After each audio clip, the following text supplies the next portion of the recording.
The PG era of WWE is over, and so are these 10 rules. However, WWE should have probably kept this first one, and that's number 10, chair shots to the head. In 2010, WWE wrestlers were banned from hitting each other in the head with chairs. This was mainly because of the long-term brain damage those types of moves can cause. The no chair shots to the head rule was strictly enforced too, as Triple H and Undertaker found out. I'm wrestling Triple H, and we're figuring like, I'm the most tenured guy here. You're his son-in-law. Surely we can get away with it. Nah. He fined our ass too. I remember getting my check for WrestleMania, and there was that big minus on there, and I was like, son of a and I called him up right away. I said, did you get fined? And he was like, yeah, I got fined too. And I was like, what the hell good is it to be his son-in-law or his most tenured guy and you still can't, but he had to set an example, right? And that's what he did. WWE's ban on chair shots to the head stayed pretty firm for about 10 years. However, in 2020, the concerto was brought back during Randy Orton and Edge's feud. This was the first instance of WWE becoming more relaxed on chair shots to the head, and since then, attacks to the head are more common in WWE. However, chair shots to the head are done much more safely today than they were in the 90s and 2000s. The wrestler getting hit by the chair does a much better job of protecting themselves, and the wrestler using the chair is much more mindful of their opponent's safety. This is the main reason why WWE has gotten rid of this rule. Steam, here he comes. Oh! Number 9, blood. Once the PG era began, blood was one of the quickest things to disappear. There are actually 2 specific wrestlers who can be blamed for WWE creating the no blood rule. At the Great American Bash pay-per-view in 2008, Chris Jericho fought Shawn Michaels. Even though it was just a regular one-on-one match, the two got busted open and bled profusely. There was so much blood that Vince McMahon said there would be no more bleeding in WWE, and he meant it. In 2009, Christian and Shelton Benjamin's ECW championship match infamously got paused when Christian started bleeding. Likewise, in 2015, Samoa Joe had to stop wrestling when he got cut during his match with Finn Balor. Today, not only is blood more common in WWE, stopping the match for bleeding rarely happens. Referees might get involved if it's really excessive, but WWE no longer has the same no blood rule that it had during the PG era. Number 8, scripts. Before the PG era, WWE wrestlers would usually be given bullet points of what to say. This allowed them to deliver the message the writers needed, but say it in their own unique way. However, once the PG era arrived, everything became significantly more scripted. Wrestlers were given pages of exact dialogue to recite and were very rarely allowed to deviate. Some WWE scripts were leaked during the PG era, and you can see just how much wrestlers had to memorize. Part of this was to ensure wrestlers didn't say anything they weren't supposed to, which was very important when WWE became a more family-friendly show. However, this also made the wrestlers feel less authentic and led to some awkward moments when they messed up their scripted lines. Take himself out of the match at the Royal Rumble, tuck his legs, tail between his legs. Today though, WWE has become less strict and is more comfortable allowing wrestlers to say things in their own words, which brings me to the next rule, number 7, swearing. This was something else that WWE almost instantly eliminated once they went PG, and it forced wrestlers to find creative workarounds. At Money in the Bank, I'm gonna win the whole fudging thing. Other wrestlers, like Stone Cold Steve Austin, weren't allowed to give the middle finger during the PG era. Over the past few years though, WWE has greatly relaxed its language. Dude, I'm not gonna beat you up. I'm gonna you up, bro. Where the are you? Where are you? Granted, during the PG era, an occasional swear word would get used. However, nowadays, it seems like there's at least one person swearing every week, especially when The Rock is on. Don't drink tequila with Cody. Oh!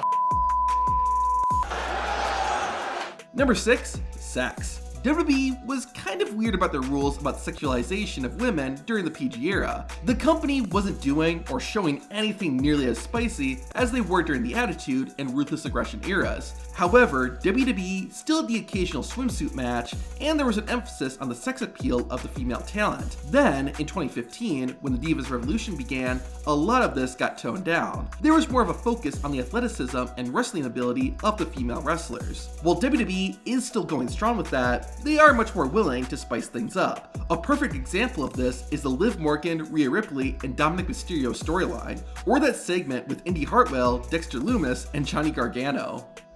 Oh, you beast.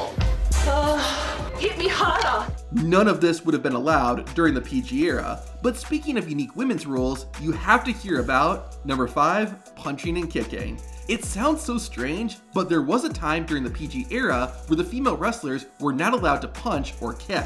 Former Divas champion Michelle McCool revealed this during a 2024 podcast. Y'all were told at one point to not punch and kick? to do not punch and kick. At all during our matches. Victoria and I had to redo the match because we were told our punches look better than the guys. And at the time, one of the top guys was standing there, Jericho, and he said, if their punches look better than the guys, that's a guy's problem. Yeah, that's not y'all's problem. We thought they were ribbing us. And we literally had to go change our clothes, get back into our gear, go out and redo the match. So you went back out to the same that's audience. When the rule was made, no punching and kicking.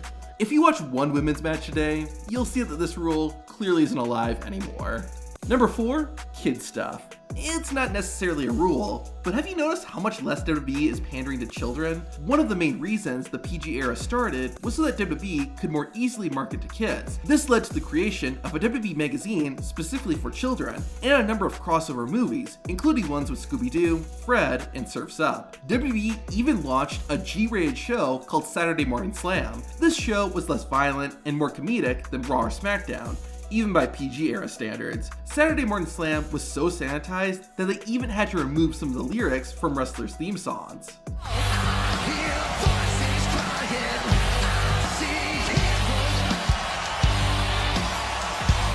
While WWE today isn't geared strictly for adults, the company no longer tries to pander to kids like they did in the PG era. Number 3, celebrities and pop culture references. There was actually a time WWE forced itself to include celebrities each week and make at least one pop culture reference on every show. The celebrity thing started in 2009 when WWE began having a celebrity host Raw every week. While having celebrities in wrestling isn't inherently awful, the celebrities WWE chose usually had little to no interest in WWE or wrestling. We will ban you from the Summerfest. Another dumb rule WWE imposed on itself was forcing them to include pop culture references. Yeah, during the PG era, WWE wanted to sound hip and cool, so writers were forced to reference timely events on TV.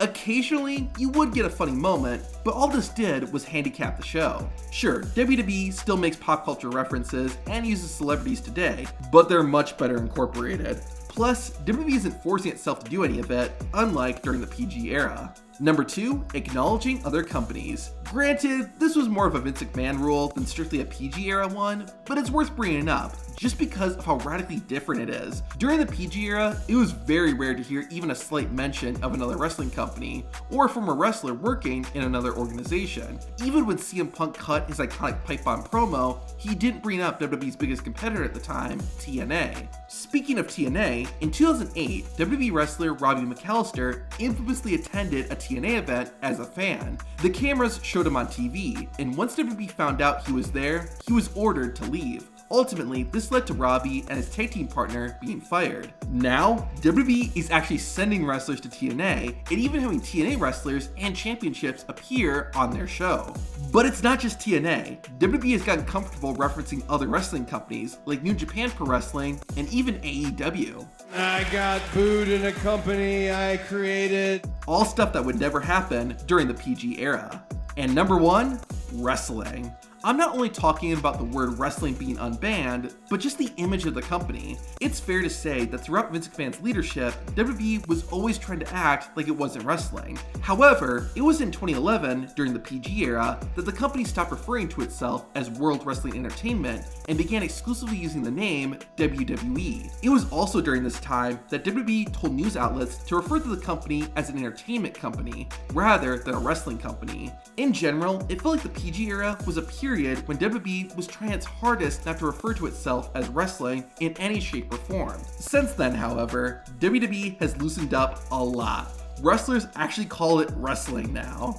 We're wrestlers in a wrestling ring. Let's just freaking wrestle. Damn it! I love professional wrestling! Damn it, I love that this rule no longer exists. What I don't love though are these awful returns. To see the worst WWE returns ever, watch the video on screen.